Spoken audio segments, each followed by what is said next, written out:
Good evening. Welcome to the Planning and Development Advisory Committee virtual meeting by electronic participation for May the 10th, 2022. Calling the meeting to order. We'll start with roll call. Deep Bassi, Present. Paul Sedra, Present. Dan Kennedy, Present. Dennis O'Connor, Present. and I, Council Johnson Poulos is present as well. Welcome again. Today we have two meetings, one being the Committee of Adjustment and the second being an advisory committee. There'll be two minor variances applications for us to consider as part of the Committee of Adjustment. And then we'll close the Committee of Adjustment meeting. We'll move into the advisory committee. There'll be one zoning bylaw amendment for comments and 3 severance applications for comments. We will not be making any decisions on the zoning bylaw or the severances. We'll just be making recommendations. So also in attendance, we have our clerk, Courtney Hoyt-Fox. We also have our treasurer, secretary treasurer, Lynn Banks, and county planning staff, Megan Ferris. So let's move on to item number 4, disclosure of pecuniary interest. Lynn, do we have any disclosures of pecuniary interest? No, Mr. Chair, we do not. Okay, gentlemen, any disclosure of pecuniary interest? No. Okay. No. I see none. Good, thank you. So moving to item number 5, approval of minutes of April 12, 2022. May I have a mover and a seconder? I can move it. I'll move. Okay, moved by Deep, second by Paul. All in favor? Deep, In favor. Paul, In favor. Ben, In favor. and I am in favor. Oh, sorry, Dennis, I'm sorry. In favor. And I am in favor as well. So I'd like to advise people watching the meeting is video and audio recorded. And all electronic meetings are uploaded to the municipality's YouTube page. By registering to participate in the meeting by electronic means or consenting to have your likeness and comments recorded and posted on YouTube. Okay, so let's move into applications for minor grants or permission. I'll just go through the process. The purpose of the hearings is to inform and provide the public the opportunity to ask questions or express their views with respect to minor variance application before us. Township requests that you please notify the secretary treasurer of the committee by email at lbanks, I should say, at Puslinch.ca if you wish to be on record, would like to be notified of future hearings and decisions regarding the application. The format of hearing is as follows. Staff will present information reports specifically outlining the purpose of the application, summarizing compliance with the township notification submission requirements, and outlining staff comments, agency comments, and public comments with those who could not attend. Then we'll ask the applicant or agent to come forward, present the purpose and details of the application and any further relevant information. Following this, the public can obtain clarification, ask questions, and express their views on the proposal. You'll have a maximum 10 minutes to speak. Following this, the members of the committee can obtain clarification, ask questions. Then the matter will be brought into the committee for deliberation and render a decision, and decision will be subject to a 20-day appeal period. So let's move into first one, number 6A, minor application, D13 BAR Paul and Rochelle Barber, 7036 concession 1, front part lot 21, Township Puslinch, requesting relief of new zoning comprehensive bylaw 23-2018 as amended from section 11.4, reduced agricultural law requirements, table 11.3. The purpose and effect of this application is to provide relief from 1, section 11.4, table 11.3 to permit a reduced lot frontage of 12.9 meters or 40 feet for the proposed separate parcel instead of 25 meters as required.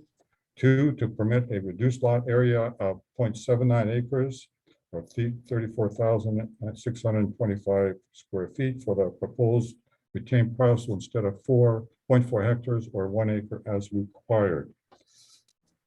Okay, so let's move into staff comments. Lynn, would you please summarize the application, notification, submission requirements, and outlining staff, agency comments and recommendations, as well as public comments of those who could not attend?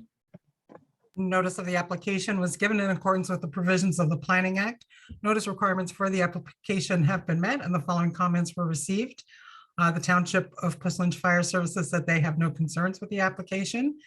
The GRCA said that they will provide comments when the updated information is circulated at a later date. The building department has stated that they will require more accurate information on the proposal beyond the sketch that was provided, and further noted that a survey should be prepared by an Ontario land surveyor and should accurately show the proposed location of the septic in relation to the future property lines. Sourcewater stated that this property is not located in a vulnerable area, and therefore the application can be screened out, does not require a Section 59 notice under the Clean Water Act. The MTO was circulated and they said they have no objection to the application. And that's it for comments from agencies.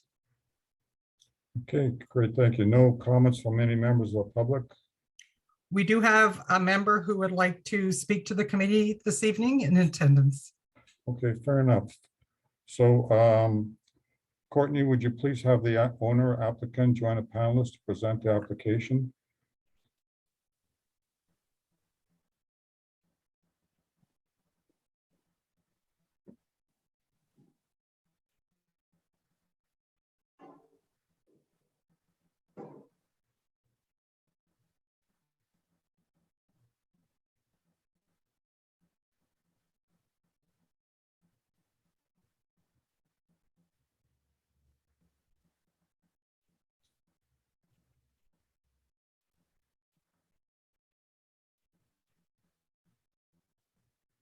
Mr. Chair, I've moved Mr. Barber over. I can see him there in the panelist. Mr. Barber, you've been moved over now. Right, thank you. Not sure what I'm supposed to do next. Pardon my scratchy throat tonight. Okay, no problem. Mr. Barber, would you please state your name and address for the record? Paul Barber, 70336 Concession 1, R2 Bushlands, N0B 2J0. I've owned this land since '92. Okay, Mr. Barber, before we get into the presentation, the planning report suggests strongly that we defer the application until you have an OLS. Likewise, the building department has likewise requested. I was wondering, are you amenable to deferring your presentation until such time as you have a OLS survey? That is going to take me at least till the end of July to be able to get the surveyor who has worked on all the properties around here, including this one. I've been talking to him. I still have to book a date. When I last talked to him, it would be at least the end of July before he could come and do anything with it. He's that far busy and that backed up. That's that heartening Guelph. Okay, Mr. Barber, I believe it would be advantageous to defer until you have the OLS survey. All right, if that's the best of my advantage, I guess we may have to do it then. Okay, members of the committee, before we go around and vote, any comments with respect to deferring this? Deep? Oh, I agree with it. I think we need to defer it till the survey is ready. Paul? Yep, agree with the deferral. Dan? Yeah, I think deferral's the best way. And Dennis? Agree with it. Okay, so then I'll read the exact wording and then we can officially record the actions. Okay, in a matter of Section 45 of Planning Act as amended, new comprehensive zoning bylaw 23-2018 as amended, an application for minor variance requesting relief to permit a reduced lot frontage of 12.19 meters, 40 feet for the proposed separate parcel instead of 25 meters as required, a reduced lot area of 0.79 acres, 34,625 square feet for the proposed retained parcel instead of 0.4 hectares or 1 acre as required. And the request is they'll either say approved, denied, deferred, or approved with conditions. So we'll go around the table. Deep, Word, Okay, Paul, Deferred? Dan, Deferred. Dennis, Deferred. and I defer this as well. Okay, Mr. Barber, well, hopefully you can get your survey done in time and we'll look forward to seeing you again. All right, thank you very much. Sorry it has to go to that. We were hoping to go quicker, but when I found out about 2 weeks ago it was gonna take that long, I had this feeling this was gonna happen. Thank you for at least starting to hear our process this evening. No problem at all, Mr. Barber. Great, have a great evening. Thank you very much. Okay, so let's move into 6B, minor application D13-GRA. Michelle and George Gray, 6655, concession 2, concession 1, rear part lot 7, Township Pussons, requesting relief of new comprehensive zoning bylaw 23-2018 as amended from section 11.3 agricultural zone requirements, table 11.2, and from section 4.16.1 MDS 1 new non-farm uses. The purpose and effect of this application is to provide relief from 1, section 11.3, table 11.2, to permit the reduced lot frontage on the retained parcel to be 20 meters instead of 120 meters is required. 2, section 4.16.1, to permit a reduced MDS 1 setback from the barns at 6657. Concession 2 to the separate parcel to be 33 meters instead of 196 meters as required. Okay, I'll turn it over to you, Lynn. Would you please summarize the application, notification, submission requirements, outlining staff, agency comments, recommendations, as well as public comments of those who could not attend? Notice of the application was given in accordance with the provisions of the Planning Act. Notice requirements for the application have been met and the following comments were received. Township of Puslinch Fire Services says that they have no concerns with this application. Public Works has advised that after a desktop and on-site review, they have no concerns with the proposed entrance. However, the entrance will only be allowed along the most eastern property line, as this will allow for proper sight lines. The GRCA stated that they have no objection to the approval of the application. The subject property does not contain any watercourses, floodplain, shorelines, wetlands, valley slopes, or other environmental features of interest to the GRCA. And the property is not subject to Ontario Reg 150-06, and therefore permission from the GRCA is not required. Our building department did not have any comments at this time. Source Water stated that the property is located in a vulnerable area, but the activities as indicated would not create a significant drinking water threat, and the application can be screened out. And it does not require section 59 notice under the Clean Water Act. Also, Mr. Chair, I do have written comments provided by a resident who was unable to attend the meeting tonight. Thank you. Would you please read it out? These comments are from Kevin Johnson. His comments are, thank you for the opportunity to comment on this application. I feel that a 20-meter frontage is too small for a retained parcel on concession 2. A minimum frontage of 30 meters would be a more appropriate size. I believe that historically this is the minimum frontage that would be allowed for a property in this area, and I would ask that this minimum be maintained and a new precedent of small lots not be set. Smaller lots with closer driveways will become a driving hazard on a road that is already dangerous. With its many blind hills and blind turns, a precedent of smaller lots will surely make driving and especially cycling on this road very dangerous for residents and children. People have already resorted to posting mirrors on the opposite side of the road to their driveway, so they are able to see above and around corners and hills. Also, Mr. Chair, I believe there are some attendees tonight that would like to speak to this application. Great, thank you, Lynn. Okay, Courtney, would you please have the owner or applicant join the panelists to present your application?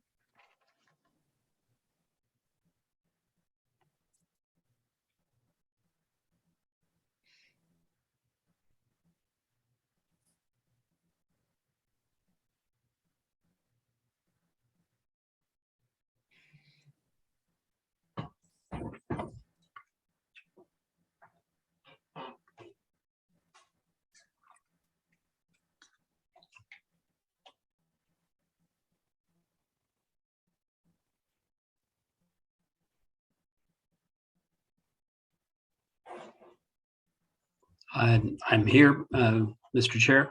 Great, thank you. Would you please state your name and address and present your application? Jeff Buseman from Guelph, 19 Royal Crescent, Guelph. I'm with Van Hert Surveying and I'm representing the property owners. Great, thank you. Go ahead. So this application we originally presented this as a severance application to the Land Division Committee. And after some discussion and feedback, there was some suggestion to evaluate and consider the some details of the application.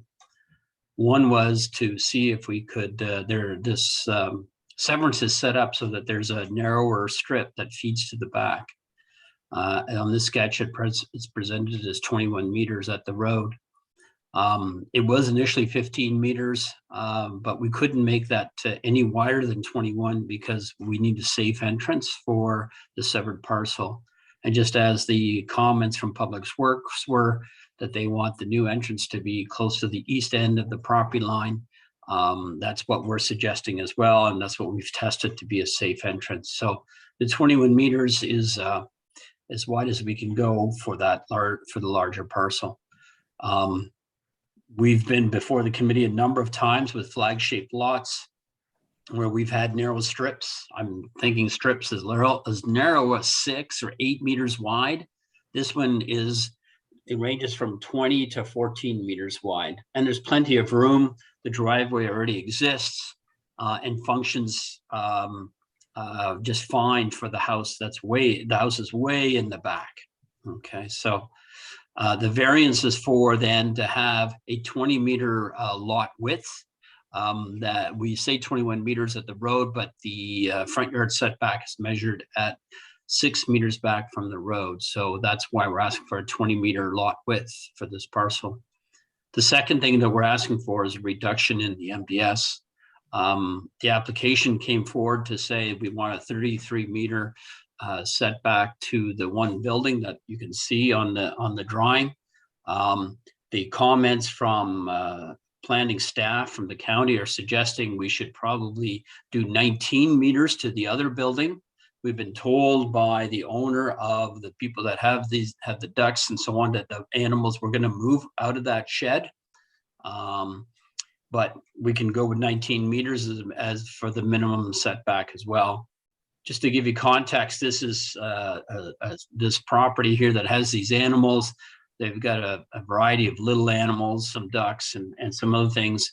And it's a small, cute farm, and it's a pretty neat thing. But I think MDS is kind of geared to the protection of the large farm operations. And so we're asking a variance for those barns. Those barns that exist today, barns, sheds, whatever they are. One, for example, is a shed on wheels. The impact of MDS is similar to other houses in the area. For example, 6663 that you can see there as well. I'd say it meets the 4 tests, and the planning report has been positive towards this application. I'd be happy to answer any questions if you have any comments.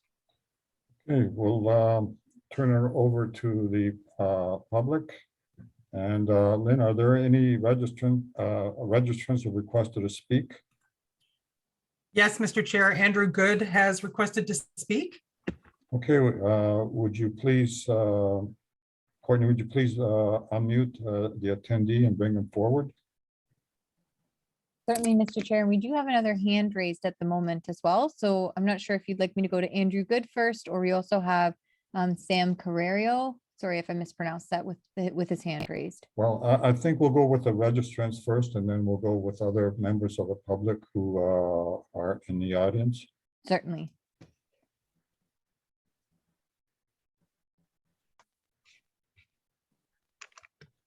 Hello, I'm Andrew Good. We're an adjacent property owner at 6649 Concession 2. Okay, okay, Mr. Good. So as I mentioned at the beginning of the meeting, please present your questions and your request for any clarifications and your views on a proposal. We'll give you 10 minutes to speak.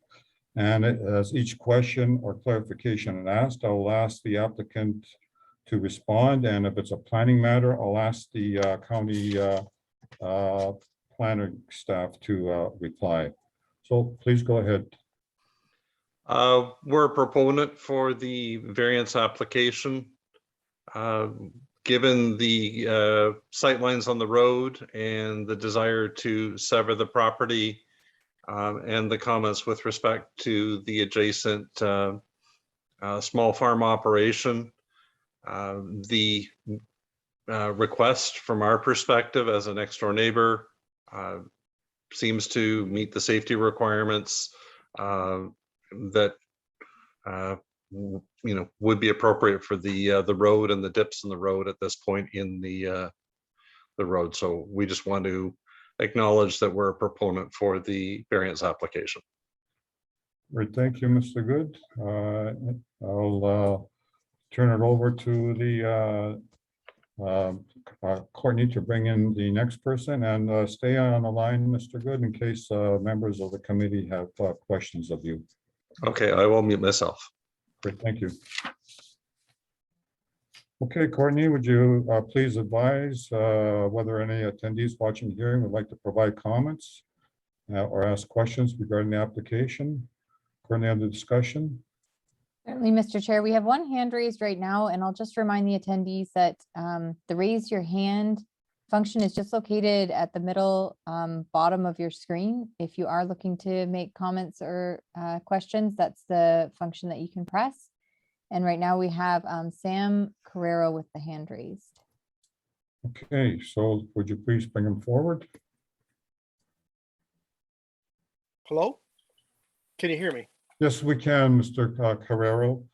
Would you please state your name and address for the record? And as I mentioned before, please provide your comments or ask questions, and we'll give you 10 minutes to speak. And as each question you have of staff, of the applicant or of county staff, I will direct them to the appropriate person for response. Yes, sir. Great. I'm Sam Carroll, 7044 Concession 1. I'm direct neighbor of Paul. And I oppose that. I think the lot is too small for where he wants to build the house. It's right next to my property fence line. And I think by looking at the way the house is going to be, from what I've talked to Paul, I don't think it's big enough back there. And the house is like right indirect behind his house, which to me defeats the purpose of kind of living out in the country. So I definitely would not like to see the house put in the back there. Okay, any other questions you have of staff or of the applicant? I do not have any other questions other than like I said, I think lot size is definitely not big enough for what he wants to do. Okay, thank you very much, Mr. Carrero. So we'll turn it over to Courtney. Are there any other members of the committee who like, sorry, of the audience rather, who'd like to speak? Yes, Mr. Chair, and just for clarification purposes, Mr. Caro may have been speaking to the previous application that was presented by Mr. Paul Barber, and I that see. was deferred. Okay, fair enough. Mr. Carrero, yeah, we were dealing with property concession 2. I guess just east of Little Puslinch Lake. I don't think we weren't dealing with a property at Creef. So he's not thinking of the Yeah, property like right adjacent to mine. Well, we're dealing with the property located at 6655, Concession 2.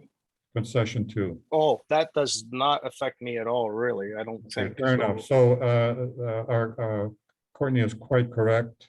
The application you're dealing with was deferred Okay, for future consideration. okay. So I'm not aware of that other one on concession 2. Okay, fair enough. And Sorry Mis- about that, No because problem. that's what I joined I assumed was Paul Barber. No worries at all, Mr. Carrero. No problem at all. And Mr. Chair, can I just advise Mr. Carrero, we will send you notification, sir, when it comes back for the minor variance, once we receive the sketch from the owner. So you will be able to speak at that time at the meeting that's presented at. Okay, I apologize then, because I was not, I just assumed it was just for this particular. No, no, requirement. that's fine, Mr. Carrero. Thank you very much. Okay, Thank Okay, Courtney, do we have anybody else in the audience who'd like to speak? If there's any attendees looking to make a comment or question, if you can just use the raise your hand feature. Again, it's just at the bottom middle of your screen.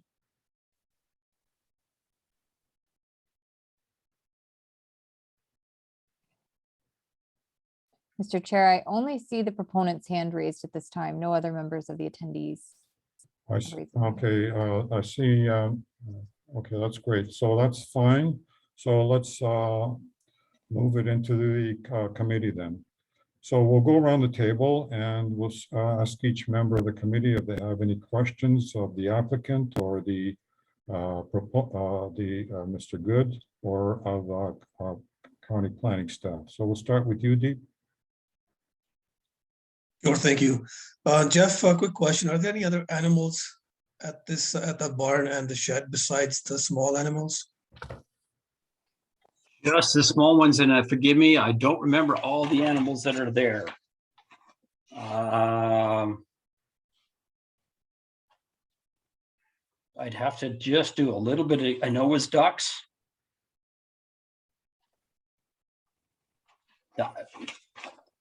I'm gonna have to look for in a minute in my records here as to if there were other animals, but I believe it was ducks was the main thing, maybe some chickens, but it was all pretty small stuff. Small. Are there any plans to relocate these animals? Any plans to what, sorry? Relocate them? No, I don't believe so. Not from the people at that place. No. Oh, there was one. It's a category of donkeys. There was one of those, and there was 100 chickens. Okay, great. Thank you. Okay, Paul? I'm actually curious. I'm gonna sit back. I wanted Dennis knows about the MDX, so that the chickens kind of rang a bit of a bell. So I'm okay for now. Thank you. Okay, Dan. Regarding the safe entrance, Jeff, is it possible, has county been out to look at this? Oh man, it's been so long. I've checked it a couple times. I thought it was a bit questionable, but doable as well. Yeah, I'm pretty thorough on it. I'm pretty sure I'm quite confident on it. And then usually it's the road superintendent who will come and take a look. Often when it's close, I ask the road superintendent to just double check my work. Okay. I gotta admit, it's been so long, I don't remember if I made that phone call to him, but I'm confident about it working. I tested it quite a few times. Okay, Dan, perhaps Lynn can answer that question. yes, thank you. Yes, Mr. Chair, I did speak with Public Works and he did provide comments that the entrance will only be permitted along the eastern lot line. And that's the only spot where it'll allow for proper sight lines. Okay. And then I'm curious as to what Dennis will comment on regarding 100 chickens. Okay, fair That's enough. it for me. Okay, we'll turn it over to you, Dennis. Well, unfortunately, a chicken is a chicken, so the MDS is not necessarily for large operators. And my understanding, it is to prevent problems with neighbors. So the MDS numbers are correct by the numbers that we are saying is on the property. So it is a large drop to do that. Now you have one proponent of a neighbor that is not opposed to it, but we have, I think we have too many animals there for where those barns are located. We should probably remove one or relocate them to reduce the number versus just going from 190 to 30. That's my thoughts. Okay. Question of, I have a question of county planning staff. Your report says that the property owner at 6663, this is to the east, is also affected by the livestock. In other words, the MDS calculation does not meet. Is that correct? To you, Mr. Chair, I think what we were doing is flagging that there are existing houses that are relatively close to all the structures as well, because the structures are located throughout the property. And so that house is relatively close in comparison to where the new lot would be in the new house. So we were drawing that same comparison. So that's very similar. Oh, I see. And it's an existing situation that we're not dealing with here, but wanted to recognize that for the committee. Okay. So let's go around the table again to see if there's any comments people wish to make. Deep, Oh, I'm okay. Thank you. okay, Paul? I guess I'm just 100 chickens. I know like there's a bit of an ammonia aspect there as well. Like, is there an option, Jeff, to move or limit the amount of chickens there? I mean, I have to dialogue with the property owner about that. I mean, we are working, of course, with the person's asking for the severance. The person's being impacted is the neighbor, right? So I'd have to dialogue with them. I know the plan was to remove the one building, or at least the animals from the one building, and just to have them in the second building. So I mean, to talk about removal and number, I have to dialogue with these people directly, and I mean, I can't do that right at this moment. Yeah, fair enough. Thank you. Hey, Dan? No, I think I'm fine with this one. Okay, Dennis? Yeah, if the one shed is gonna be no livestock in it, and the shed that's on wheels, shed/barn, could be moved away from the neighbors a bit. And in fact, one neighbor is a proponent. I guess I would be okay with it as long as they somehow mitigate the effects of the livestock to neighbors. I don't know how we word that, but Okay, that's okay, so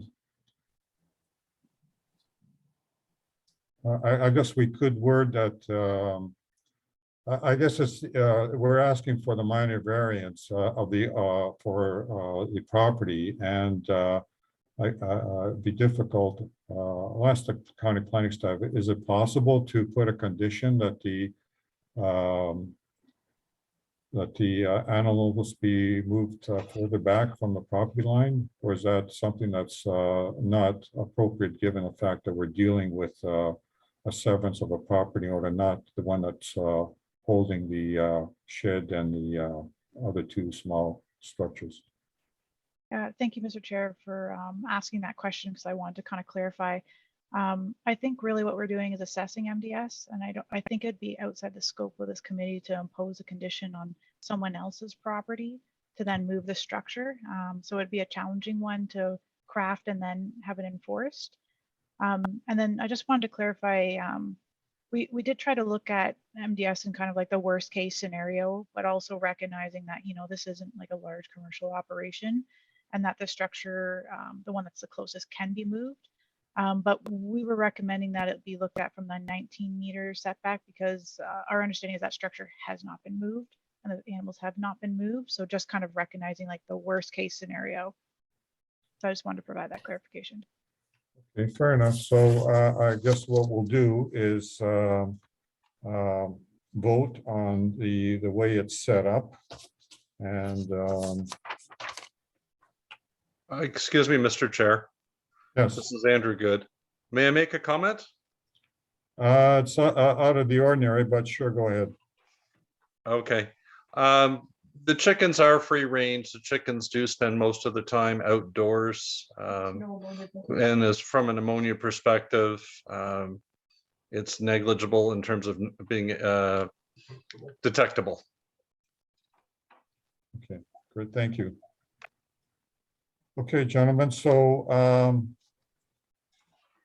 the condition that staff have proposed says basically the proposed relief be based on the closest structure, that the variance be based on a proposed setback of 19 meters for relief of 177 meters. So we'll go, we'll read it out and we'll go around the table. So we either approve, deny, defer, or approve the following condition. And the condition is, as I read it to you just a moment ago.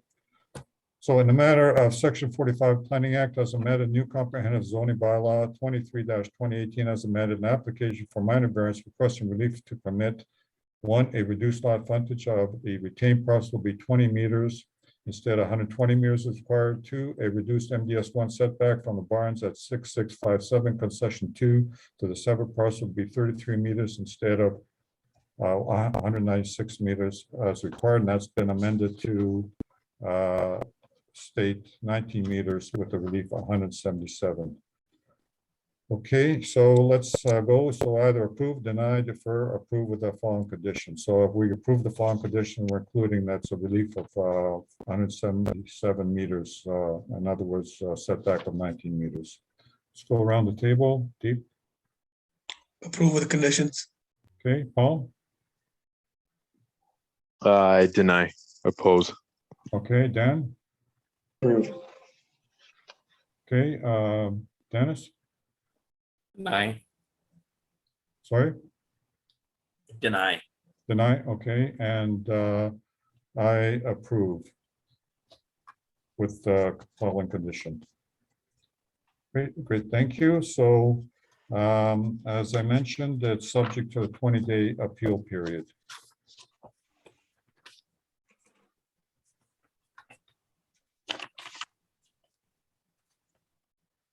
Okay, so let's carry on. Other matters, we have none. And move to adjourn the Committee of Adjustment at 7:36. Do I have a mover? I'll move it. Okay, moved by Dan, second by Dennis. All in favor? Deep? In favor. Paul? In favor. Dan? In favor. Dennis? In favor? And I'm in favor as well. Okay, so let's move into the next committee. Okay, and I'll, sorry, I gotta get organized here. I seem to have lost the second page of my agenda here someplace.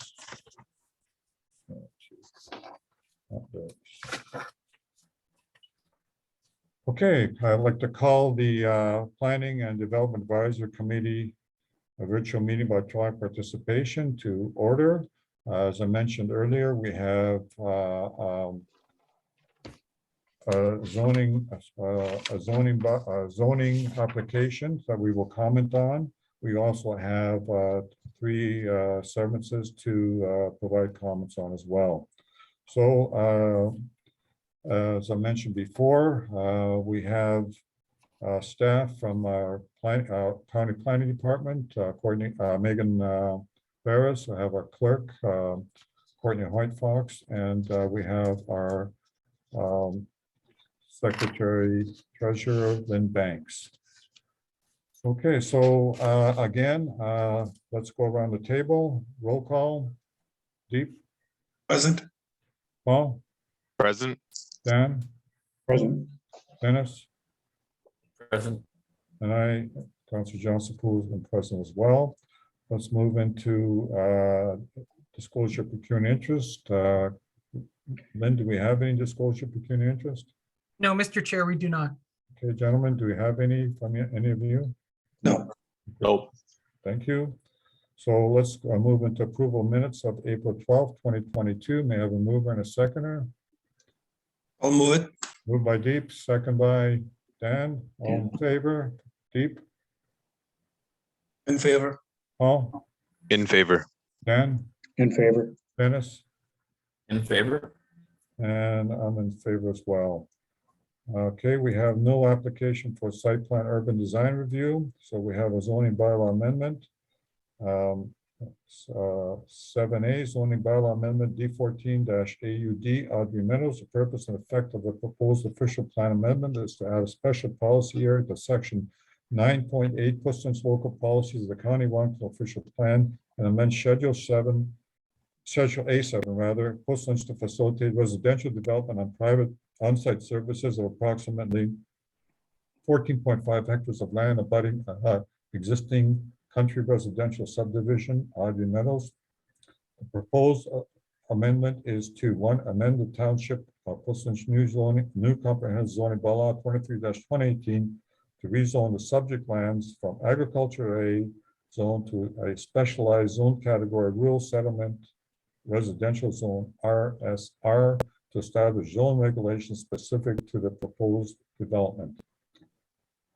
Okay, so I'll ask Courtney, please have the agent or applicant join the panelists to present the application.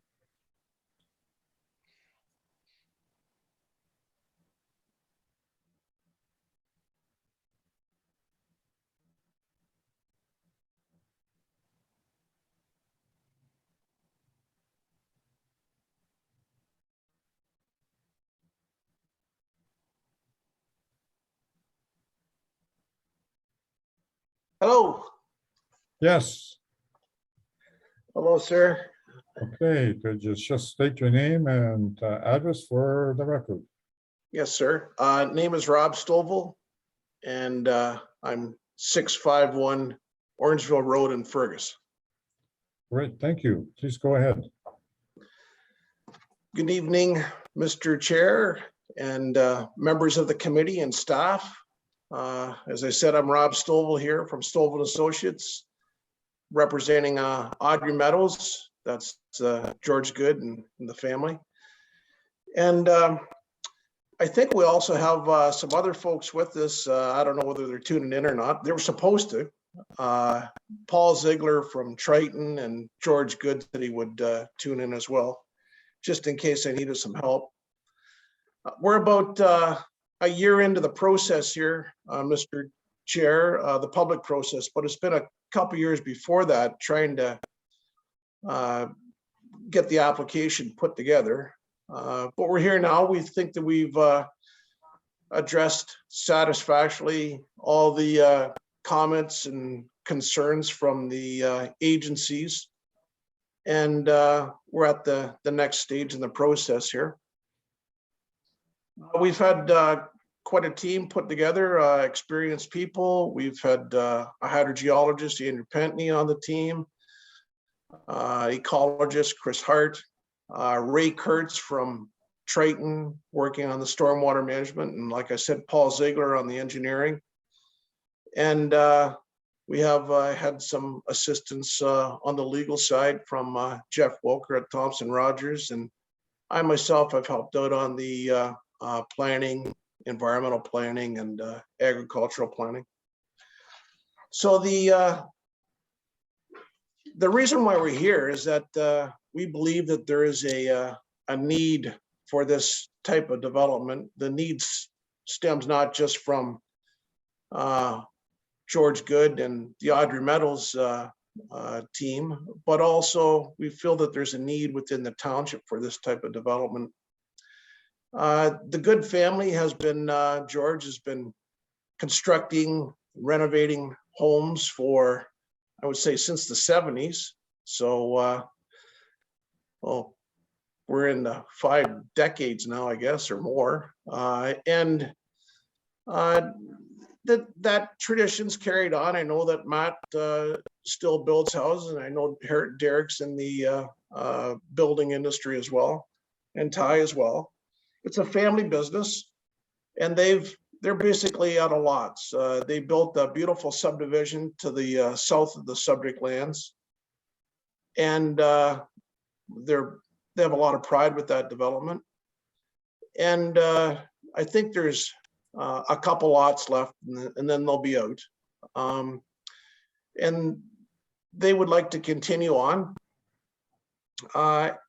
As well, I think that there is a pretty clear need from the township perspective, both in terms of generating housing opportunities for residents, new residents, and also from a tax generation standpoint. And there's also the benefit, there's quite a building community in the southern Wellington area, all of which are employed either full-time or part-time or as contract workers through these types of developments. And this is an important thing that seems to get missed on these types of projects, just how much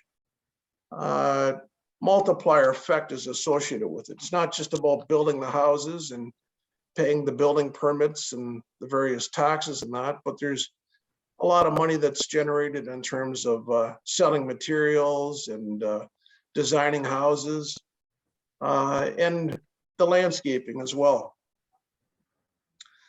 In terms of the need, it's our respectful opinion that the recent work that was done by the county has resulted in an underestimation of the supply of houses, viable building lots within Puslinch. Part of it is because of the how the numbers were collected. They were stuck at 2019, and there's been a big change since then with COVID and a lot of building going on. And part of it just is because all these other developments are shutting down. They're fulfilled at the time. I know the Morriston development is all sold out, and I understood, I was talking to the folks over at Heritage Lake, and they're all sold out as well. So there are very few lots left in the township, and there's basically nothing at one of the trailer parks over there. They've run out of supply. So we think that the township won't be able to satisfy its policy directives under the provincial policy statement to provide housing opportunities within the municipality in the near future. I don't think it's fair to rest all those requirements on consent applications because they are hit and miss. I've just listened to the first half hour of these types of applications, and everyone, and it's going to get tougher too with the way the government policies are coming down. So I'd like to refer to our concept map. I was wondering if Lynn or Courtney could bring that up. The development that we're preparing here, it's respective of all the natural heritage features. We've set the development back from the woodlot and the wetland areas, and we've maintained setbacks. And as I said before, from a conceptual standpoint, the GRCA and the township peer review consultant is generally satisfied with the work that's been completed. Additional work needs to go on, and that will be completed at the draft plan of subdivision stage. The entrances the entrance that we'll propose here will go on to Victoria Road, which was an improved road as a result of the Audrey Metals development to the south of the site. And these lots will all be sized. They're all large lots. They'll be sized to be serviced off of private drilled wells and septic systems that the local community is familiar with. So we think it fits right within the context of the local community. And we know that there's ample water through the groundwater system in the area. We've put in 48 lots to the south of it, and they've all provided ample clean water. And we have no concern that the same will be able to be provided on this site. And we've also set aside open space areas that we could work with the township should they choose to develop open space or recreational activities. And as I said before, we protect the natural heritage features and they will be zoned differently. Now, the planning applications, there's two of them. There's an official plan amendment and there's a zoning bylaw amendment that's in front of the township. And the zoning bylaw amendment will have a holding clause put on it. And that hold will basically require the developer to fulfill all requirements set out by the township, financial and otherwise, to move on and get the hold released. One of the big requirements will be completion of a draft plan of subdivision. So this is just a conceptual development at this stage. And at the next stage, subject to positive feedback from the township, we would prepare with a surveyor the draft plan of subdivision. So this, as I said, this official plan amendment establishes the principle of development, and the second stage, the draft plan of subdivision, will work through more of the details. Now, the purpose of the official plan amendment is to recognize the subject lands as part of an existing rural settlement and to permit the development to infill and round out that rural settlement. And the zoning standards that were set out, they will basically mimic what's required in the Hamlet residential zone, and we've called it a rural settlement zone. And like I said before, there would be the same environmental protection zones that exist to protect the wetland system will be enforced in the new zoning bylaw. In terms of precedent, we don't really see this as a new precedent. We understand that there's been site-specific designations that have happened in the township in the past. There's the Many Lakes Adult Lifestyle Community, which is a special policy area. There's the Mill Creek Residential Area, which is a special policy area. There's the Reed's Heritage Lake, which is a special policy area, and there's the Pushlands Lake area, which is a special policy. And so we think that this is in line with what's happened in the past, and we see it as something that's needed and expected. And the northern limit of the development will go, it won't even go as far as some of the existing developments that have been approved in the township to the city of Guelph. There'd be a 600 to 650 meter buffer to Maltby. So in terms of issues I mentioned before, that we feel that we satisfied the issues of the peer reviewers at this stage, and we're ready to move to the next stage. And we've tried to be open and work with the different reviewers and staff to assist and try to work through the development. We look forward to doing that. And we've also had dialogue with neighbors. We've done some water testing in their development, and when they have a concern, George Good and the Audrey Meadows team certainly try to get back to them as quick as they can to address the various concerns. And we'll continue to do that. That's the way that George does business, and that's the way that we intend to do it in the future. So we will request that the committee, if they're able to support the amendment applications, specific for minor rounding out and infilling of the rural settlement as proposed for the site, lots 17, 18, and 19, concession 8 in the township of Pushlands. And together with supporting the accompanying zoning bylaw amendment, move this as a resolution for consideration at the upcoming public meeting in a couple of weeks. And I'll do my best to try to address any concerns or questions that the committee member might have. And I'm hopeful that if I'm not able to do it, I'll be able to report back, or maybe my team would be able to answer it if they're on here as well. Otherwise, I'll do the best I can. So thank you, sir. Great, thank you. Lynn, are there any agency comments that you received that we can share with the committee members? Nothing yet for this meeting. I might have comments by the public meeting. Great, thank you. So I just words to the attendees watching. If you wish to give comments or ask questions,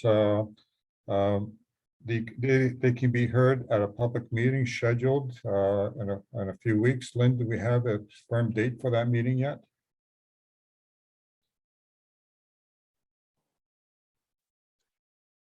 Mr. Chair, I believe it's scheduled for May 25th. Ms. Hoy Fox could confirm that possibly.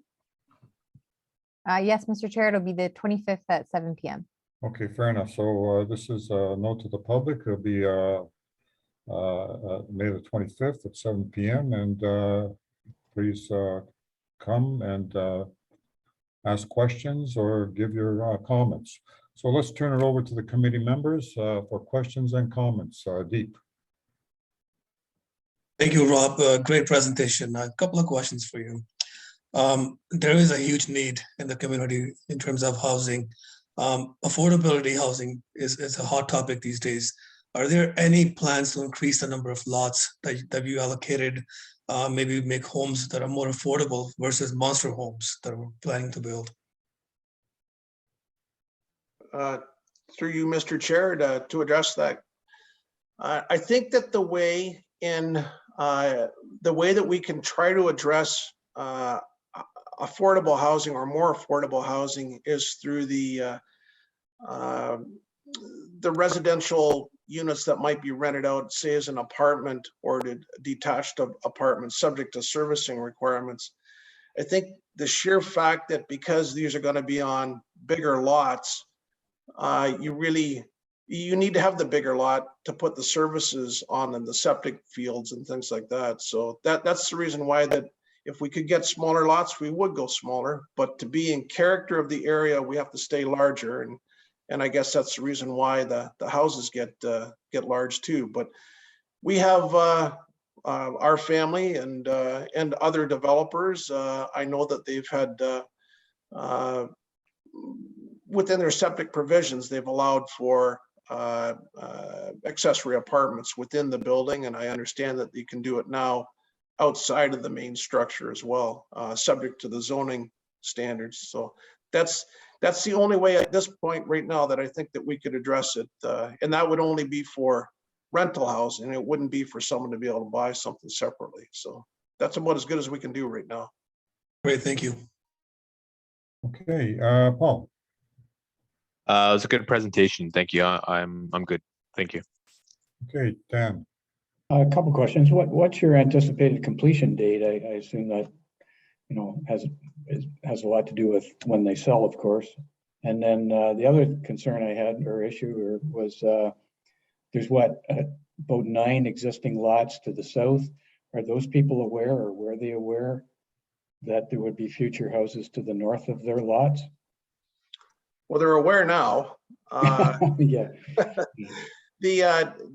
We've had dialogue with, well, not me in particular, my client, Audrey Meadows and George Good, have had dialogue with the residents of the subdivision that they constructed. And there's been back and forth that way.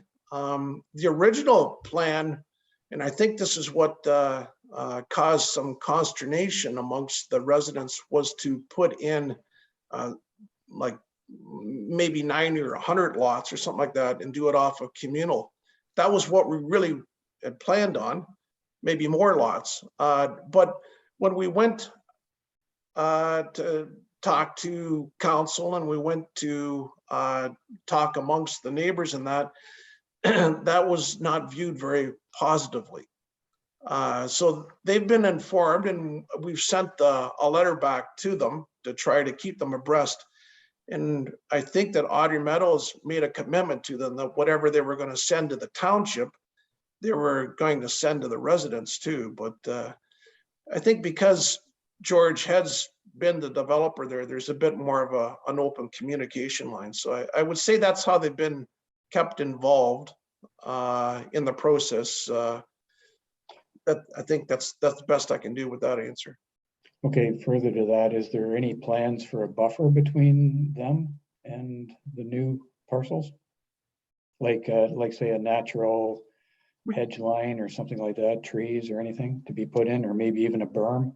I don't know, just asking.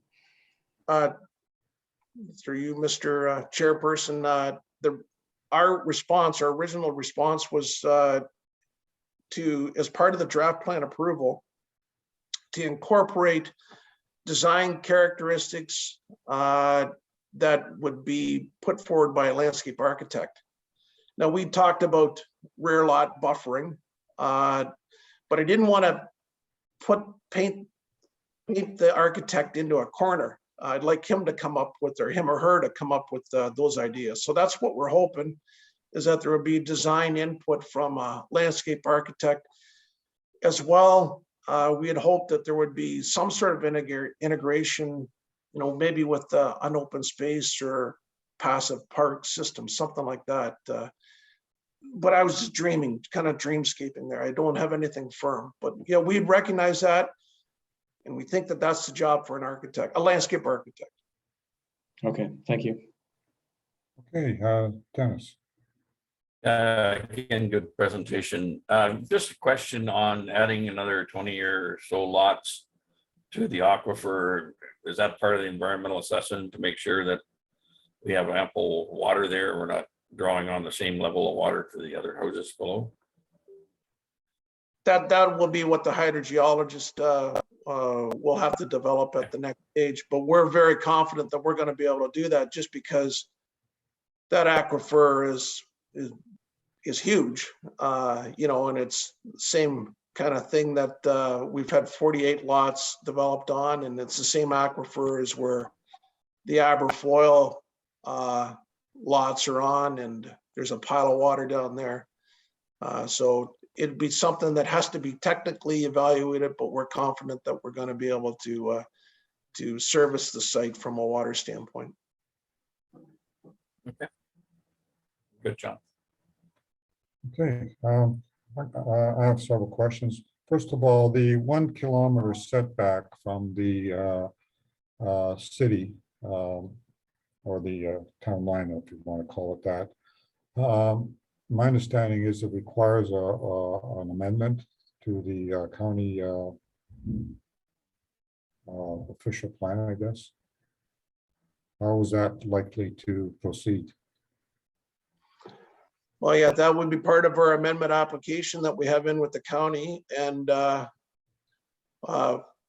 have to let the county deliberate on that. But my opinion that it's a reasonable expectation that the township should be able to grow in that direction to some extent. And we feel that the woodlands areas provide ample buffer, and we think it's a reasonable consideration. So I think in this day and age, at this point in time, that 1 kilometer buffer is probably a good thing to be reevaluated. I think it's a reasonable thing to consider moving forward.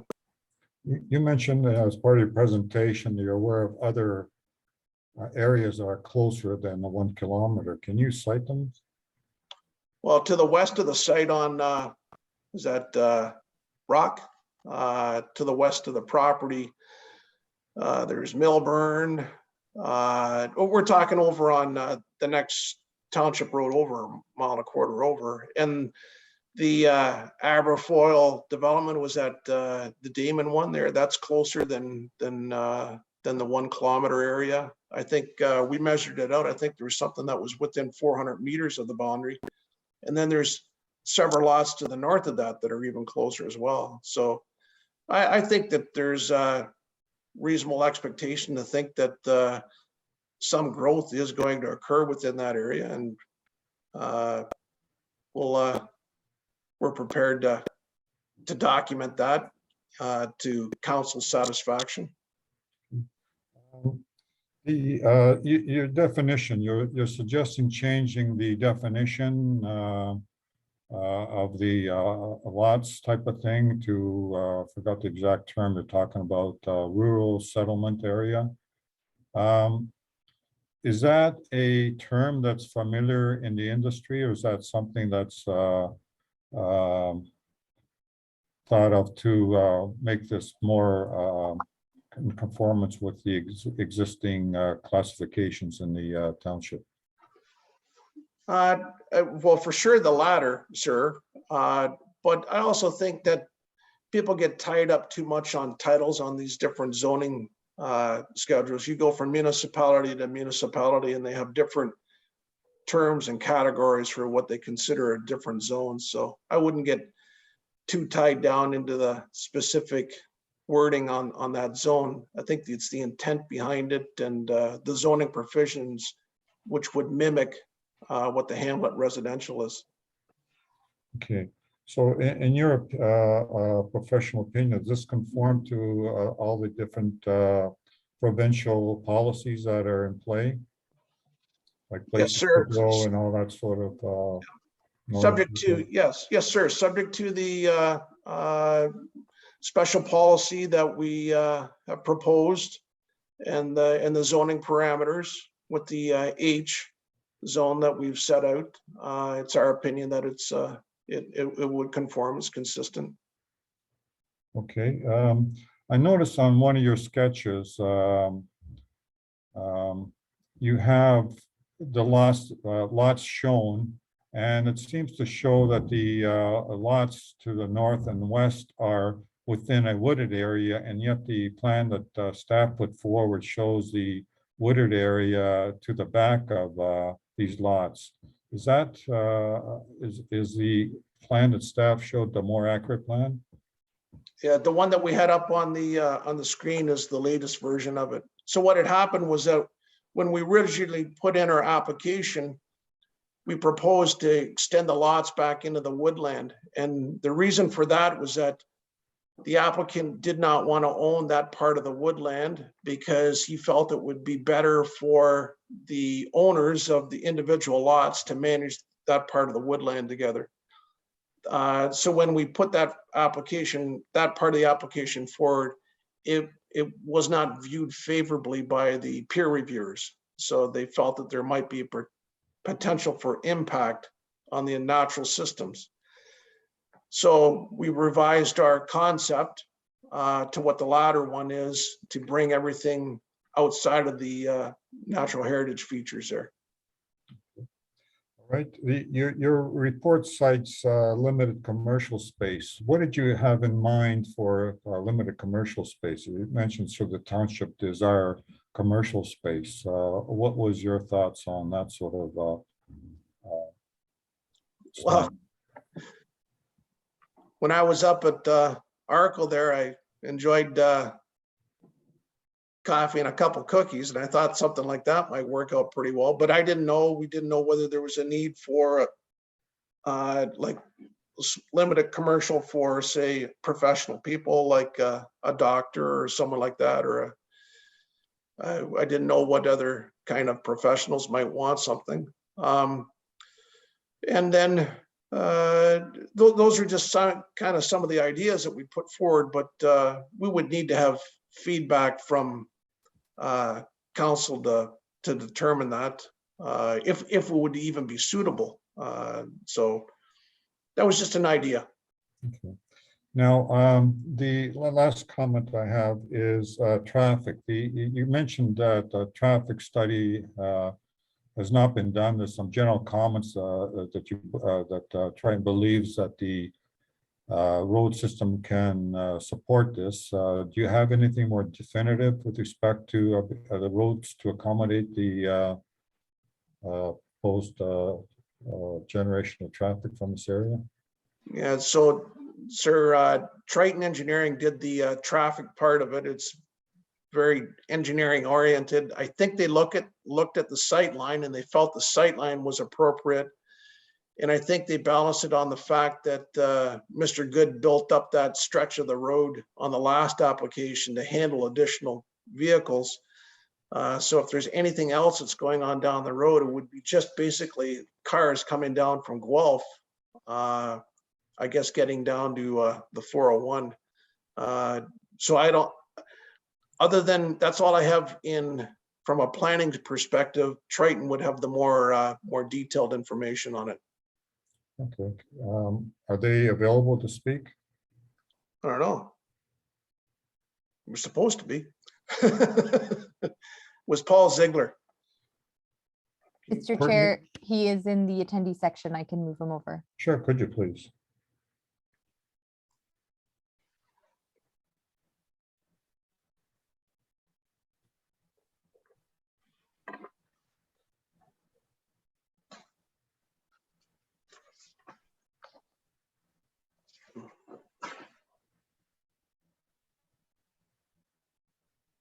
Hello, can you hear me? Yes, we can, Paul. Hi, it's Paul Ziegler from Triton Engineering. Yes. Yeah. I don't know if you heard the question. I guess the question relates to can the road system with all the existing traffic on it handle this additional development? So as part of phase one, the first 48 lots that George developed, Victoria Road, we did substantial changes to the road to allow, that was more of a geometric review to allow for the sight lines for the entrance that George has now. And through that, we also have affected where this entrance will be as well. And we have checked that sight line. So from a geometric perspective, there is no issues. We would update, we have not completed any recent traffic counts, but we would certainly update that. But we're confident that whether this new entrance would require turning lanes similar to what we put in George's first phase, or that would all come out as part of our review and part of draft plan approval. Okay, that's great. Thank you, Mr. Ziegler. Okay. Okay, great. So we'll turn it over now to the committee to discuss and whatever comments we wish to make to the Township Council. Okay, so let's go over, start with you, Adeep. Any comments or anything that you would like to suggest that we include as part of our comments? No, I think we covered pretty much everything already in the discussions. Okay, go to you, Paul. Yeah, I think mostly everything was covered, and it seems like it will be covered through process. So I'm good. Thank you. Okay, Dan? Mr. Ziegler, did you mention there's going to be a new traffic study being done? So what we found lately with the impacts of COVID and on the traffic, we would certainly assess and update based on new traffic numbers. We would do that as part of draft plan, but we haven't done anything recently on there. In fact, any time we've done traffic counts in the last 2 years, everyone's doing them somewhat tentatively because we don't feel that they're completely representative of the norm just because of the impacts of the pandemic. So, right. But yes, we would certainly update that. And good consideration for a right turning lane, I think would be good. Thank you. Absolutely. Thanks. Okay, Dennis. I'm good with the process that's being covered. Thanks. Okay, so I'm going to suggest some things here that I heard from various members suggesting. One was ensuring that there's adequate water here, having a proper hydrogeology study. The other comment is traffic, ensuring that the existing road system can take the additional traffic. The other comment made by you, Dan, was rear lot, considering rear lot buffering from the adjacent development. And then concern I had was conformance with provincial legislation. So I'd like to suggest we approve in principle, subject to having satisfactory hydrogeology study, traffic study, conformance with provincial legislation, and consideration for rear lot buffering for the existing property owners. So I was wondering if people would like to comment on that. So start with you, Deep. Well, that's good. I think we can add that into the conditions. Sure. Okay. Go with you, Paul. Yeah, that's great. Thank you. Okay, Dan. Yes, I'm fine with that. And Dennis. Yes, I'm fine with that. Okay, so Lynn, do you want to read these out so we can get a mover and a seconder and vote on them? Certainly, Mr. Chair. So I have the committee supports the application in principle, subject to hydrogeological study and a traffic study, consideration of a rear lot buffer along existing property owners' lot lines, and conformance with provincial legislation. Okay, great. So may I have a mover and a seconder? I'll move it. Okay, Moved by Deep, second by Dan. So let's go around the table. Deep, Moved in favor? Okay. Paul? in Nope. favor. In favor. Okay. Dan? In favor. Dennis? In favor? Okay, and I'm in favor as well.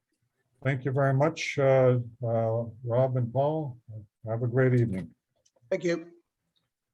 Okay, let's move into land division severance applications. Again, I'd like to reiterate that any attendees watching this a land division discussion on the 3 severances, it will be these severances will be before the county for approval, so the opportune time for you to make official comments would be at that time.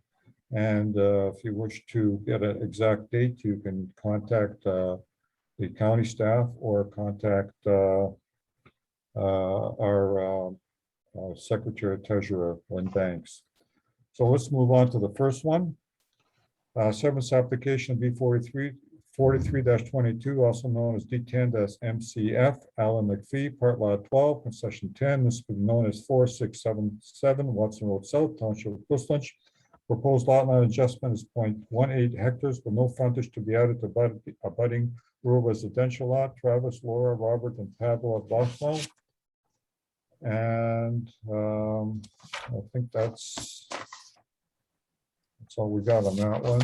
Oh, I see. Oh yeah, retained parcel is 10.7 hectares with 172-meter frontage. Existing proposed agricultural use with existing dwelling accessory buildings. So let's have Courtney, would you please bring forward the applicant to present the application? This is Jeff Buseman. I'm on the screen. And here is the application. Great, thank you. Would you please present it? Yes, thank you, Mr. Chair and committee members. The proposal is for a lot line adjustment. There was a severance approved in the front right corner of this property a couple of years ago. A new house has been built, actually with a garage, and the garage has an accessory unit upstairs. I know it's the parents of the owners that live there. But the idea here is to make use of that land from behind the severance as much as they can up until the 30-meter buffer of the wetlands. The severance has been configured so that the new rear line will be 30 meters from the wetland, and also that the distance of 110 meters, which was the MDS requirement in the previous application, that is also a governing factor. The people who live at this property at 4671 just want to have the space for their kids. That's mainly what's driving it. It's a pretty straightforward application. I'd be happy to answer any questions. Wait, Lynn, were there any agency comments received? If so, would you please read them? Certainly, Mr. Chair. The building department had no comments or concerns with the application. The fire department also had no concerns. We did not receive comments from the GRCA. Sourcewater stated that the property is located in a vulnerable area. The activities as indicated would not create a significant drinking water threat, so the application can be screened out and does not require a Section 59 notice under the Clean Water Act. Public Works has advised that they performed a desktop review and noted that the proposed entrance locations on the sketch look satisfactory. However, safe entrance cannot be confirmed until locations for the proposed entrances are staked and a site visit is made to confirm safe sight lines. Sorry, there's a comment with respect safe sight lines. There is existing driveway. I don't think we're adding any new access to the property. My apologies, Mr. Chair. I'll have to check that. You're right. We aren't. Okay. All right. So let's turn it over to committee members. Any questions of the applicant or county planning staff? Deep? Oh, I'm okay with this one. Okay, Paul? Yeah, I'm good. Thank you. Dan? No, this is fine. It makes a lot of sense. Dennis? Fine, well, Okay, I'm good as well. So the suggested wording by township staff is that the committee supports the application and the condition that the township is suggesting that we agree with is that the owner satisfy all the requirements of township persons, financial otherwise, including taxes paid in full and consent. Review condition clearance fee, which is the township may deem to be necessary at the time of insurance over the certificate of consent for the property. And orderly development of the subject lands. Any fees incurred by the township for the review of this application will be responsibility of the applicant, and further that the township persons file with the Secretary of Treasurer of Planning and Land Division Committee a letter of clearance of this condition. So we may have a mover and a seconder for this. I'll move it. Okay, moved by Dan, second by Dennis. All in favor? Deep. In favor. Okay, Paul, In favor. Dan, In favor. Dennis, In favor? and I'm in favor as well. Okay, great, thank you. So let's move to 8B, severance application, B 4722, also known as D10-DAL, Teresa Dallin, Part Lot 9, Concession 9, Mississippi known as 935 Watson Road South. Proposed severance is 50-meter frontage by 125 meters, 0.6 hectares. Severed 1 on sketch, vacant land for proposed rural residential use. Retained parcel is 106 meters frontage by 125 meters, or 1.3 hectares. Retained 1 on sketch. Existing and proposed rural residential use with existing dwelling, shed, and old barn. So Courtney, would you please have the applicant come forward? This is, yeah, this is Jeff Buseman. I'll be the agent again. Sure, would you please present the application for this particular severance? Sure. Just wait for the, okay, so oh, Lynn, I think we were gonna have, I provided a new sketch for this. I don't know if you have that new sketch handy. This isn't the most recent sketch that you provided today? Yeah, the one I provided today. Did I is that the wrong one? Is that the one I gave you? I believe it is, yeah. Okay, well, you can put it on the screen and I'll talk to the minor changes we're making. I apologize. Okay. We've been dialoguing with county staff, planning staff about the configuration of this property. And we've gone and checked a few things and I apologize, the new amendments aren't here. Firstly, we're just rewording the application so that the part where right now where it says lands to be severed 1, that's going to be actually called lands to be retained. And the lands to be severed are the ones shown as lands to be retained 1. The reason why we're doing that is we're so that the parcel to be severed is primarily in the secondary agricultural lands. I don't have the benefit of putting my mouse on the screen, but there's a diagonal line. You see the diagonal line going from the upper left? Yeah, that diagonal line there, and just follow it down. That's the line separating the primary and agricultural designation, where primary ag is on the left and secondary ag is on the right. The rationale of why that line is there is not clear to me at all. There's no physical feature why it's there. It's not like we're following a bush line or a lot line or a top of hill. Maybe it's there because of a soil quality that I'm unaware of. So the severed parcel, we'll call that the one that shows 1.3 hectare. That's the one in the middle then that will be the severed parcel. It's primary and secondary ag.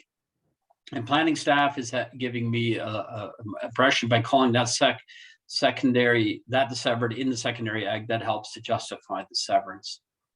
The other thing that we're changing a little bit is we're making the vacant parcel, which is presented as should be lands to be retained, is 54 meters wide. The reason why we're doing that is we, over the weekend, we surveyed the position of the cellular tower and also the shed, that we can realize we can make that vacant parcel just a little bit bigger and then make more of that severed lot completely within the secondary ag. The other thing that's not shown on here is that there's an underground hydro line which I just found out this today, servicing that shed, and the proposed new configuration at 54 meters will also allow that hydro line to stay on the lands to be severed. The other factor in this one is that there are two barns, which we weren't aware of at first. There's a barn on parcel number 10, but the barn on parcel 10, we've eliminated an MDS requirement because we've come to the conclusion, at least we have come to the conclusion, that there are 4 houses closer, and therefore MDS does not apply to that severance. However, in parcel number 8, the one with the big circle there, number 900, there is an old barn there. The old barn hasn't been used for many, many years. There are horse stalls in there, and the distance to that barn is about 101 meters. The minimum requirement is about 172, and we'll be seeking MDS relief on that. So there's a bunch of little things in here. The biggest thing is, in the big picture, this is a parcel right now that's 1.9 hectare. We got a chunk of land on the, I'm going to say left side when you face it from the paper, that's vacant and open. This provides a great opportunity to make use of that space that's not part of a larger farm and will never be used as such. There's a conglomeration of a few houses in the area already. And so I think a new lot in here will make a lot of sense. That's the first application. The second one, the next one on the agenda is also on the sheet, but let's talk about this one first. Yeah, we'll agree. That's all we're going to do this one first. Okay, so Lynn, were there any agency comments received? So would you read them, please? Yes, Mr. Chair, for this application, Pusson's Fire and Rescue have no concerns with the proposal. Building has no concerns with the proposal from a building perspective. Source water of the property is located in a vulnerable area, but the activities as indicated would not create a significant drinking water threat, and the application would be screened out and does not require Section 9 notice under the Clean Water Act. We did not receive any comments from the GRCA, and Public Works stated that they had performed a desktop review and noted that the proposed entrance locations on the sketch look satisfactory, but safe entrance cannot be confirmed until the locations for the proposed entrances are staked and a site visit is made to confirm safe sightlines. And also, Mr. Chair, I'd like to apologize. I provided Ms. Hoyt Fox with the wrong sketch for tonight. So my apologies to the committee and to Mr. Buseman. Sorry about that. No problem. So No problem. No problem. Okay, let's go around the table. Questions and comments. So start with you, Deep. Yeah, the first comment was regarding safe access. I guess we have to wait for that. Second was the MDF for the barn. Is that barn still active or is it decommissioned already? The barn, oh, the barn on the subject lands, you mean? Yes. Oh, that's been deactivated a long time ago. It's just used for storage. Okay. What about the other barn that you mentioned in number 9? Is that still active? The one actually there was one barn on parcel 10 and one barn on parcel 8. So the both are not active. Okay. I went in the one on number 10, I think we've already discounted because of the, yeah, okay, that's a good picture there. So that barn there, we're showing, following the MDS rules, that there are there's 3 houses already, and there's a 4th lot on the right. And we're saying that barn really, the MDS doesn't really impact. The only barn that really does impact is the one on the left, parcel number 8. That barn hasn't been used for animals for a long, long time. I went in there the other day, there's a lot of junk in there. But there are technically still 8 stalls in that building. Okay, great, thank you. Okay, Paul, questions, comments? I had a question about that MDX. We clarified it. Thank you. Okay, Dan? No, I'm good with this. Okay, Dennis? Yeah, just a couple of questions related to the prime. Just Jeff, for your information, natural resources don't follow straight lines or bushes or whatever else. So that is a soil type that follows along there. So right now, what you're going to call your severed parcel would be prime land for the most part, but you also have prime land in what you're going to sever where that land goes across there. So are you thinking of changing your boundary at the back there to follow the prime land, keep all the prime land together? I guess I'm misunderstood. If we take a look at this sketch here, what we call the lands to be severed. I mean, the lands to be severed and retained is one parcel today. Okay. Yes. The lands to be severed, back in the very back corner, there's a very small triangle behind the shed, including the cellular tower there. That's, you know, depends on how you map it. That's still prime ag, but that's a tiny small triangle in the severed lands to be severed. In the lands to be retained, about I'm going to say 40% of the parcel is in secondary ag and 60% is in primary ag. You see that light dashed line? Yeah, I know where the prime ag goes through there. The question would be then, if on the lot that we're retaining the 60% prime ag, can we build on that? Well, if this severance were granted, it would be for the whole parcel. And that line, the line defining primary ag and secondary ag, it's almost like grab a wide highlighter and draw it. That's how the mapping is presented. And it's not meant to be very, very like a fine mathematically surveyed line. So that dash line we present is our best understanding, reviewing the mapping and so on that we have available to us as to where that line is. You know, consider that line 20 meters thick, and maybe that's a little bit bold, but it's an approximation, if you will, and it was never meant to be a very precise line. So it actually could be even more prime ag there is what you're saying. It could be flipped either way. We try to draw the line what we think best reflects the mapping.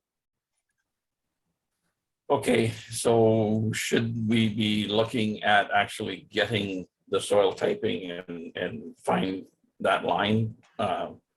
It seems like we were going to end up with severing off some prime land here to build a lot, unless I'm misunderstanding here. Maybe that's I see Megan has her hand up. I think that's a question for Megan to kind of comment on. Hey, Megan, floor is yours. Thank you. So through you, Mr. Chair, I thought maybe I'd also add some history to this site that might kind of explain how we're here today. So just bear with me. So when this lot was created, it was created through consent back in 2002. At that time, planning staff determined that the lands that were severed were all within the secondary ag designation. So, and where that line was drawn was roughly, and I know you can't see my mouse, but it was between the barn that's storage and that shop / shed that's kind of angular. So that line was kind of drawn there.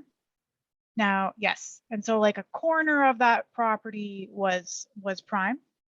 Planning staff were fine with that severance at the time. What ended up being approved by the committee was this larger lot essentially, which ended up being a lot in this dual designation with more of the lands being prime than what was originally considered appropriate by staff. Just to give like kind of like history and how it's kind of come to be, and this lot was created with this 2 different designations.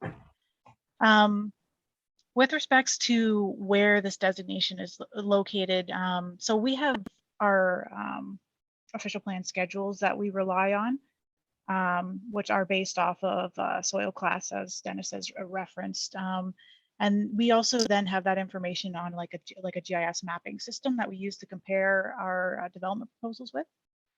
So actually, you know, when I look at this development proposal in relation to our mapping, the prime is actually a little bit more substantial than maybe what Mr. Buseman's showing, and he's attempting to show like his best estimate location, but I would say it's a little bit more. And I think, you know, with this application as it was submitted, really what's unique about Puslinch, and you know, there's parts of Erin as well, and some lands in the north, is that what really is appropriate for vacant lot severances is related to the secondary ag designation and those specific policies that give like a opportunity to those types of severances. If they were proposing, you know, a vacant prime egg lot severance, that's just a no-fly zone essentially with the policies. There's no support for that. That's why they are looking at kind of altering the review of how this application might look, which lends a little bit more to it, but it is also still challenging because they're not dealing with a vacant lot. So I guess where I'm going with this is that there's some history there. Essentially, this lot ended up being larger, which resulted in this dual designation. I think the county is pretty confident with where the designation line is, and it's a little bit in a different location than where Mr. Buseman's suggested. And, you know, by switching around the application in terms of what sever and retain, that helps a little bit with the policy review because you're not saying I'm severing a vacant prime ag lot. But there's still other aspects that we'll have to consider. Hopefully that adds food for thought and provides clarity more than confusion. Great, thank you. So Okay, the question I still have is, so under this lands retained now, in the majority, can we turn around and build on that? Or is it prime ag and it's a lot that needs to be farmed and not built on? I can answer that. So for you, Dennis, you're hitting the nail on the head. This essentially will create inadvertently a building lot. So that would be, okay. It's a way to dance around it. All right, thank you. okay, several questions of staff. Megan, my understanding is that the delineation is done by aerial photography and all that, as opposed to on-site measurement. If the applicant can demonstrate that the majority of that lands to be retained is agricultural too, would that be a way forward for you to, for likely to kind of approve the severance? So to answer your question, Mr. Chair, I think I don't think they can demonstrate that because I think based off the information that I have, that retained land is mainly prime. In spite of testing? In spite of testing, yes. Okay. Okay, so let's go around for this quick discussion around the table. So deep comments? Sorry, I couldn't hear that last comment from Megan. So if that's a prime egg, can they build on that? Question, the answer was no. No, they could build, sorry to you, Mr. Chair, they can build on it. So it's because the zoning would allow a lot, like a house to be built on it. What makes it complicated is how the policy is reviewed. It's a little bit better if you switch it around, but either at the end of the day, it does make it challenging from like a severance perspective. But if approved by the committee, that the newly retained land that is vacant could be built upon. Great, thank you. Sorry, Megan, I thought you said that if it's prime agricultural land, you can't build on it, or residential. Sorry, and I hope I didn't provide confusion. You can, based off of the zoning, so both of those lots have an agricultural zone, which allows a single family dwelling. The issue is with policies with respects to severances. There's no policy support for severances that are in the prime agricultural area. Okay, fair enough. Sorry about that. Okay, so theoretically, you can't get a severance in prime agricultural land. In other words, ergo, you can't build on it because you're not getting the severance. Yes, you just can't do vacant lot severances. The only type of residential lot severance is for a surplus farm dwelling in the prime agriculture area. Okay, Deep, I hope that answers your question. Yes, thank you. Any other questions, Deep? Oh, I'm good, thank you. Paul? No, thanks, everyone for the information. Only comment I have is, I guess, this will definitely be a little unique because we're basically creating a building lot in the prime ag zone, is what I'm getting here.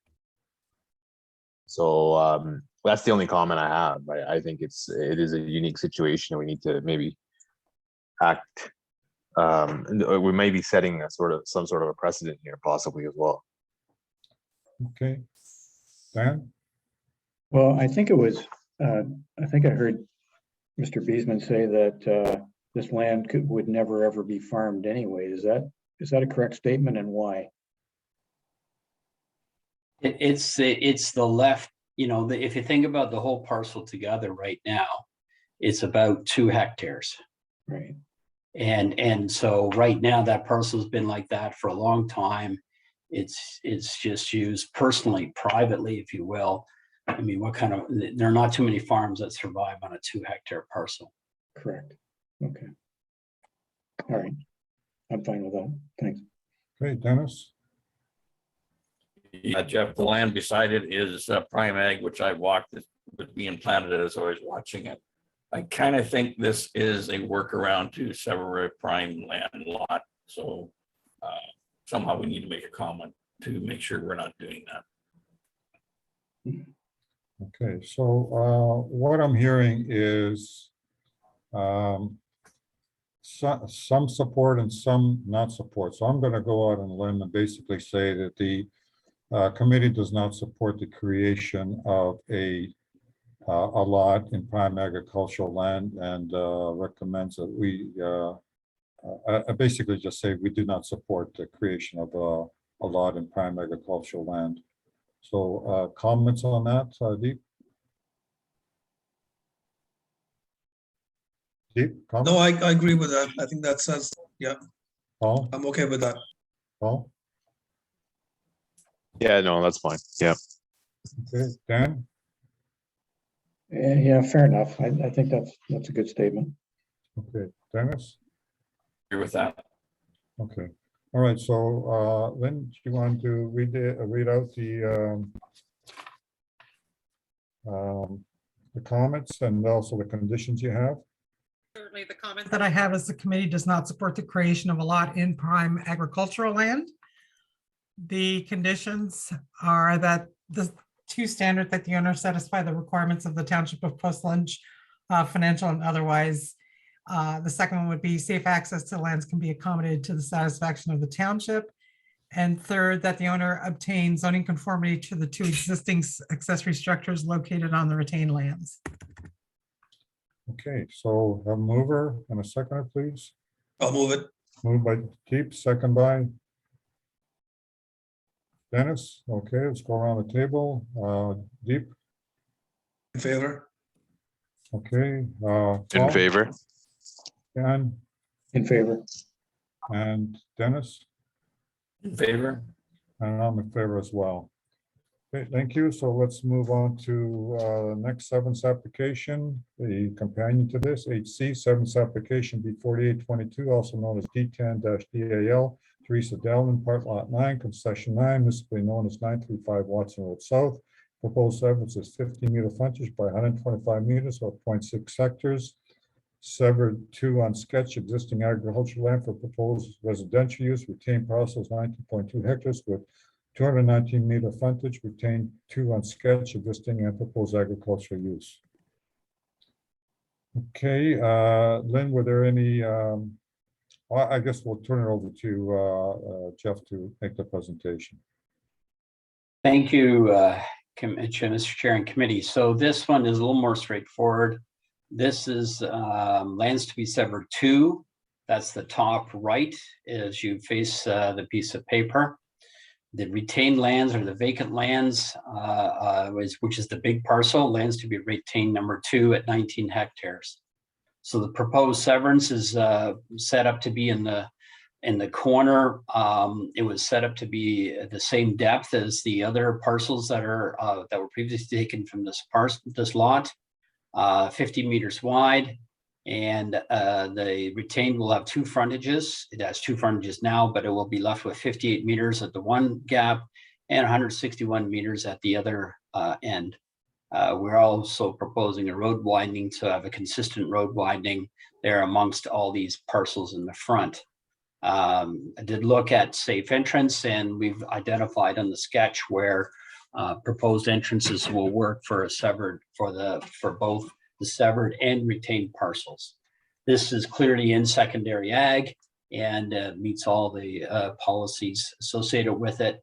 And again, that evaluation of MDS really just impacts the barn number 10 across the road. And we've already addressed that barn to say that it's basically, I would say it's not applicable.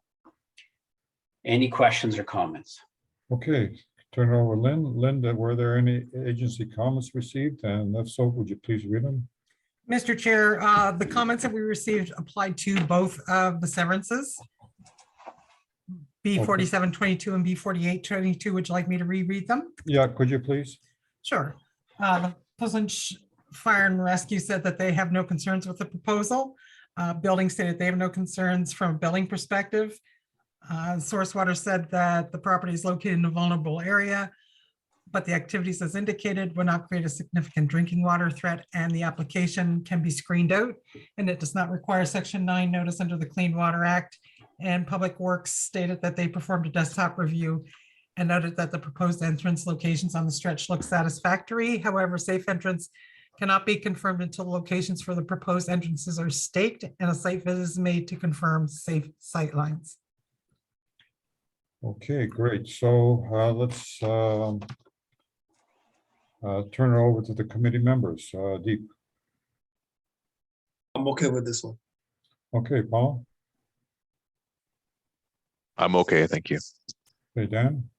Same, I'm fine with this. Okay, Dennis. Yeah, I'm fine because it's secondary. Okay, so a couple of questions. Do we need the same wording we had in the previous one, that the owner obtains zoning conformity for the two existing accessory structures located on the retained lands? Lynn?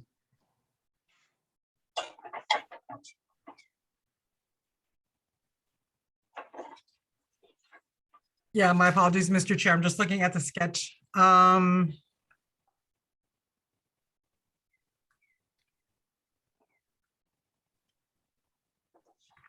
The retained lands 2 does not look like it contains any structures. Well, you have that barn. That, just to clarify, that's a separate property. There's 2 different properties on this thing. So you just need to look at lands to be retained number 2 and lands to be severed number 2. Okay, can we have the sketch back again, Courtney? I'm a little bit confused here. And Mr. Chair, if I might explain, the first sentence that we spent length talking about was the one in the chunk in the middle. What was shown as lands to be severed 1 with the brackets around it, and lands to be retained number 1. That's one property today. When that severance was created, the retained lands is a big one around it, if you will, like a big U-shaped parcel. And so those retained lands never had a house built on it. So it's been a vacant parcel for a long time, ever since that severance was created. So right now, the lands to be retained number 2 of 19.2 hectares has no buildings on it. Fair And enough. so- Okay, I understand that. Okay. So then, I guess my concern would be is if that barn ever becomes back in use, it would be a concern because it would be very close to the lands to be severed too.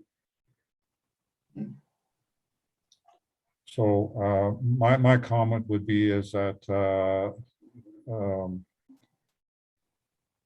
we need, I think we need to consider that the barn might be used in the future unless the owner who owns both properties is willing to provide a statement to that effect, it will not be used. So a question of county staff, is that permissible to do that, to provide a condition on a different property, or is that given that they're the same owner? To answer your question, Mr. Chair, I think it is challenging when it's on another property because it is completely separate from the sever and retain. But I think also when we look at this as well at the county level, we appreciate that lots of barns are used for storage. However, they can easily be brought back into livestock use. So I think even if the township didn't include something, we would include a condition saying that we need confirmation that it's no longer a livestock structure, and that's typically achieved through a couple different ways. But one of which is like a zoning amendment to confirm it won't be used for livestock, or it could be like a change of use permit, although I don't think the township entertains those. So there, in my mind, there should be something, but I'm thinking something more substantial, like zoning compliance related to it. Okay, so in order to word something back, then I will be very general then say consideration be given to reactivation of the storage barn at was it 935 Watts Road South, and then conformance with the MDS from the barn on property or location number 8. That makes sense? Yeah. Or you could be even more general, just saying MDS compliance, including Sure. Okay, that's the fine. We'll do the that. structures on 935. Okay, fair enough. Okay, let's go around the table again. Deep comments on having a general condition in Yeah, there? I'm okay with that condition. Okay, Paul, Yeah, I'm okay, thank you.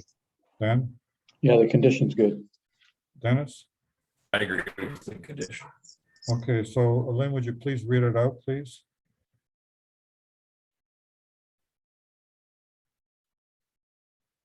Certainly. So I have the conditions that the owners, the two regular ones, the owner satisfy the requirements for the township of Portslade, financial and otherwise, that safe access to the retained and severed parcels can be accommodated to the satisfaction of the township, that the owner transfer road widening across the front of both the retained and severed parcels along the frontage of Watson Road South to the township of Portslade.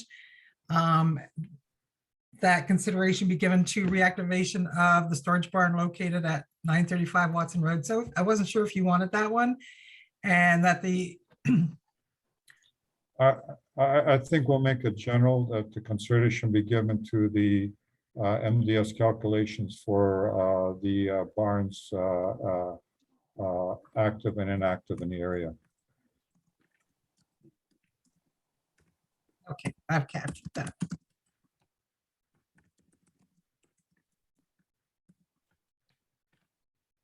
So the fourth one will be that consideration be given that the MDS calculations to the barns active and inactive in the area. Agreed, yeah. Okay.